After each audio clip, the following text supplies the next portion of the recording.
ரீசெண்டாக வந்து உங்களை நீயா நானா ஷோவில் பார்த்துருந்தோம். ம் நீங்கள் போயிருந்தீங்க. ஸோ அந்த ஷோக்கு நீங்கள் போன ஒரு விஷயத்தை பற்றி நான் கேட்டே ஆகணும்னு நினைக்கிறேன். ஏன்னா அந்த ஷோவில் பார்ட்டிசிபேட் பண்ண எல்லாருமே வந்துட்டு ஒரு அந்த பிஸ்னஸ் சார்ந்து அந்த ஃபுட் விளாகிங் சார்ந்து தான் இருந்தது. ஸோ அதோட எக்ஸ்பீரியன்ஸ் எங்களுக்காக ஷேர் பண்ணுங்களேன். ஷூர். ஸோ அது வந்து என்னென்னா, எனக்கு கால் பண்ணும்போதே என்கிட்ட வந்து நீங்கள் என்ன பிரியாணி ரெப்ரசன்ட் பண்ணுறீங்கன்னு நான் கேட்டாங்க.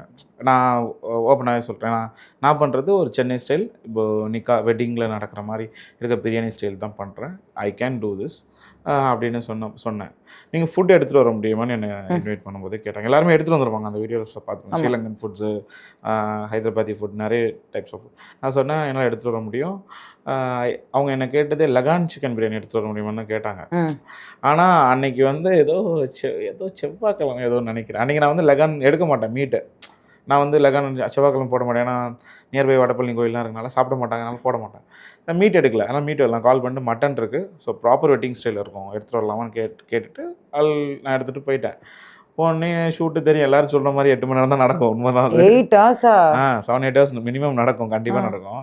ஸோ நான் போனோடனையும் நான் ஃபுட்டை என்ன பண்ணிட்டேன், அந்த ஹாட்டாகவே இருக்கணுன்றதுக்காக அவங்க ஒரு கிச்சன் வச்சுருந்தாங்க. அந்த கிச்சனில் எடுத்துகிட்டு போய்ட்டு அப்படியே தம்லேயே போட்டு விட்டேன். ஒரு 3 ஹவர்ஸ் கழிச்சா நான் தம் அந்த வீடியோவில் உடைச்சிக்கிற ஷாட்டு வந்துச்சு. அது வரைக்கும் அவங்களோட கிச்சனில் ஃபுட் இருந்துச்சு. ஸோ கொஸ்டின்ஸ் வந்து அவங்க எதுவுமே ஃபேப்ரிகேட்டட் கொஸ்டின்ஸ் கிடையாது. But it would be in a talk back. அவங்களும் தே ஆர் மேக்கிங் கண்டென்ட்ஸ். அவங்களும் பிளான்டாக தான் இருக்கணும். சும்மா நம்ம சொல்லலாம், எதனா சொல்கிறத ரெக்கார்ட் பண்ணி போடுறதுக்கு யாருமே வேலை செய்யலாது. அது ஒரு பிசினஸா போகுது, டிஆர்பியா போகுது, that's your revenue, that's your life. அதுக்கு பின்னாடி எவ்வளோ லைட் மேன்லேருந்து எல்லோரும் இருப்பாங்க, அது அவங்களோட லைஃப், அதை நம்ம வந்து சொல்ல முடியாது. ஸோ அதில் வந்து இவங்களோட அன்னைக்கு வந்து ஃபுட்டில் எல்லாமே இருந்துச்சு. நீங்கள் காஷ்மீரில் ஆரம்பித்து தமிழ்நாடு வரைக்கும் டைப் ஆஃப் பிரியாணிஸ் தான் அந்த கண்டென்ட்டோட ஃபுல் எக்ஸ்ப்ளோர்.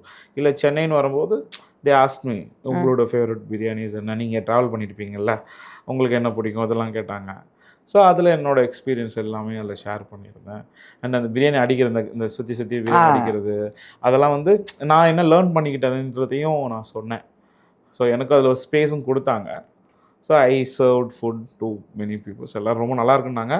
இன்னொன்று என்ன தெரியுங்களா, அன்றைக்கி எடுத்துகிட்டு போன அந்த டபரா மொத்தமுமே ஒரு பிரியாணி கூட எங்களால் சாப்பிட முடியல. எல்லாத்தையும் அங்கே இருக்க டீமே சாப்பிட்டு முடிச்சிட்டாங்க. எத்தனை பேருக்கு எடுத்துகிட்டு போயிருந்துருப்பீங்க? நான் ஒரு 5 கிலோ எடுத்துகிட்டு போனேன். ஓ காலி. 7 into 5 35 மெம்பர்ஸ் அந்த பிரியாணி சாப்பிட்ருக்கணும். காலி காலி. நாங்கள் பேசிட்டு பிரேக்குன்னாரு, போயிட்டு அம்மன் டிஆர்ஒய் நின்னாரு.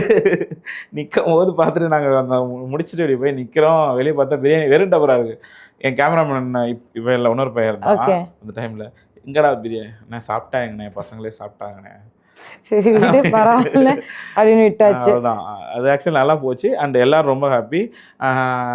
கோபி அண்ணா தனியாக கூப்பிட்டு சொன்னார், ஏய் நல்ல மனமாக இருக்குடா, நெக்ஸ்ட் டைம் வந்து பண்ணால் கண்டிப்பாக வரணும் அப்படின்னு சொன்னார்.